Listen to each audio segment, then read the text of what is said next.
It's crazy how fast time flies sometimes.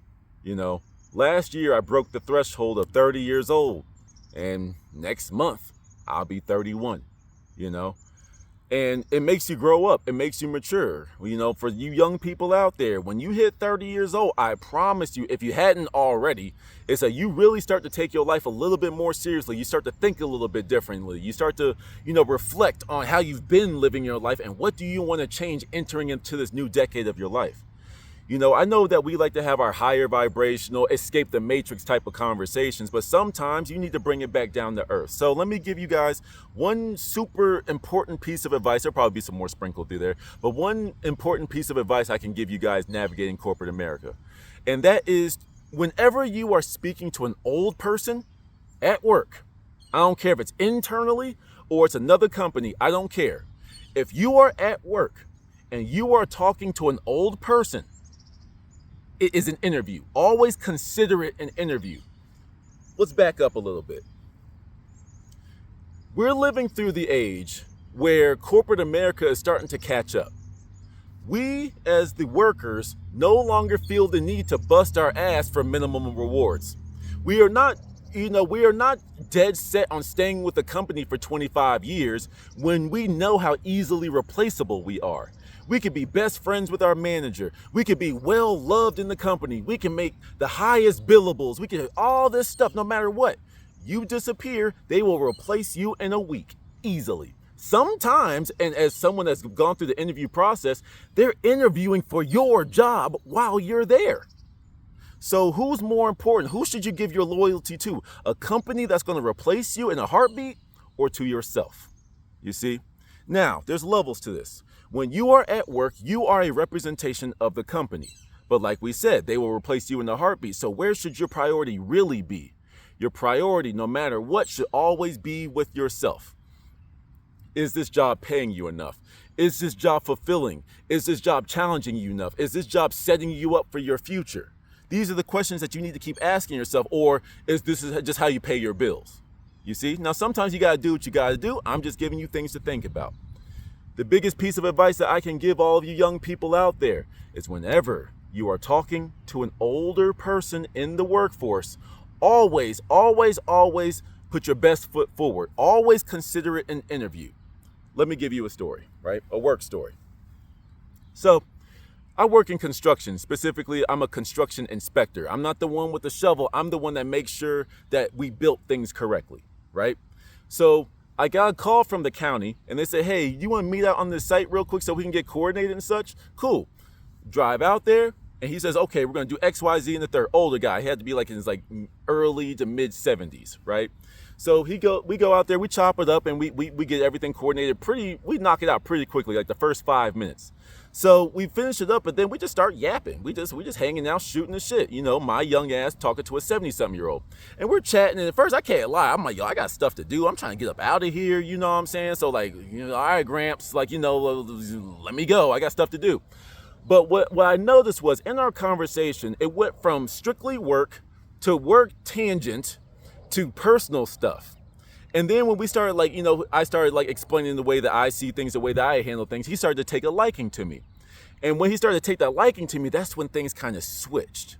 He started almost asking me interview questions. He started asking me, where do I see myself? He started asking me if I'm challenged enough. He started asking me, would I be interested in a different type of work in the future or something like that? And I said, yeah, I'm always open to new opportunities and stuff. But then when I answered that question, I realized that the conversation shifted and it became an interview. So because he took such a liking to me and I was answering his questions to his satisfaction, once again shooting the shit, mixing a little bit of my interview with a little bit of humor, he was just like, well, you know what, man? You seem like you got the stuff.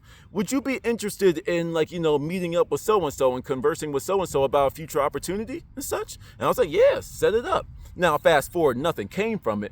However, I learned a very important lesson. You always talk to old people with a significant level of respect. I know you young people out there, oh, you're old, you're outdated, you still wear suits to work. You still think that staying after, 2 hours and not getting paid overtime is good and blah, blah, blah. Oh, gosh, you're so outdated and old. He's like, no aura, zero aura, you young people. I do like aura, though. You young people are annoying with y'all slang, but aura, that's a cool one. I do like that one. But nevertheless, you got to pay attention to that. Let me give you another story from when I was younger. My first job, I was 16 years old and I worked at Target, right? Quick sidebar. Forget everything I was about to say. Fuck Target. I done said it. Yo, dog, listen. Anyone that works at Target, I can guarantee you most of y'all can attest, 70 to 80% of y'all have experienced the same thing. Target, bro, there is a secret back room where there was a demonic little book with eyeballs moving around, like sitting in a fountain of blood, that every Target manager like takes an oath with every time they clock in to make sure that they make the workers' lives as miserable as possible. I swear, they all do it. I've been to multiple Targets. I've heard multiple different testimonials from people that worked at Target. And bro, this is something with y'all's management, dog. But y'all going down. Y'all used to be the destination. Now y'all are last resort. Change your CEO. Anyway, back to the regularly scheduled program. When I was working at Target, there was a specific person that I will never forget, and I never to this day even figured out who he was. But I was in men's shoes, and I was just organizing the shoes, making sure my section looked good. And then this guy just came up to me, older black man. And he came up to me, and he was like, "Hey, so how you doing, young man?" "I'm doing good. How you doing? How can I help you today?" And he's like, "Oh, nothing much. I'm just, one of my younger nephews was thinking about getting a job here. How do you like it here?"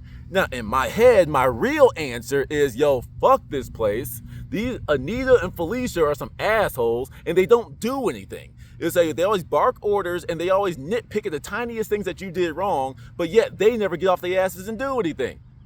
But my real answer to him was, "Oh, it's pretty cool. You know, it lets me pay for my own stuff. I'm 16 in high school, so it's just my little high school job. No big deal, whatever." And he just kept asking me more and more questions about how's your teammates, how is this and that and this, to the point that even as a 16-year-old kid, I was like, "Who are you?"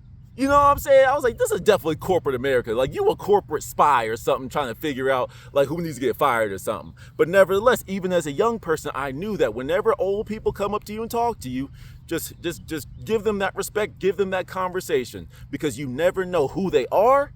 You never know who they were. You never know who these people know. You never know what opportunities lie behind a couple of good answers. You see what I'm saying? So just because you're having a bad day doesn't mean that you shouldn't be able to switch your brain to interview mode at every given opportunity. You know, you should not have loyalty to these companies. You don't. Now, if they feeding you and they keeping you healthy and they giving you sustained, stay as long as you can. Don't like jump ship for an uncertainty. You got it good, stay there until you're ready for your next level, until that next level of progression. But until then, just understand, whenever I'm going to say this one last time and then we're going to end this off here. Whenever you are at work, number one, do not speak negatively about people, especially if it's from some foreign entity. Don't do it. Just don't, because you never know who that person is. They might be asking you a question because they friends with so-and-so. And if you speak negatively about them, now I'm not saying not necessarily lie, but then you got to learn that corporate legalese, or you got to say stuff without saying it. You know what I'm saying? Well, instead of saying, I know I said I was going to end it, but whatever, I'm flowing now. Like, instead of saying, like, "Oh, so-and-so's an asshole, so-and-so's very difficult to work with, so-and-so's this and that," well, some people have their different opinions of them. I know I'm very indifferent. I don't really work with the individual that much, so I can't really say, so I don't want to speak on anyone when they're not around. You see what I'm saying? Stuff like that. When you answer things like that, it shows a bit of your character. It shows that you don't talk badly about people, and it also shows that you know how to think on your feet. It just shows you're an all-around good person. Keep that stuff in mind. Stop just showing up to work to complain about it, and show up to work to network. Show up to work to look for the next opportunity. While you're at work, look for your next opportunity. You see? Work isn't your life. It's supposed to fund the life that you want.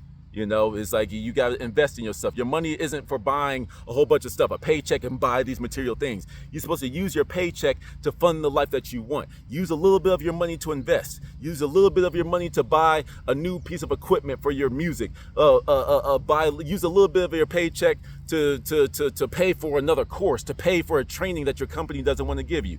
You see what I'm saying? Use all of that. And there's so much more to come. But that should be it for this one. Till the next one. Peace.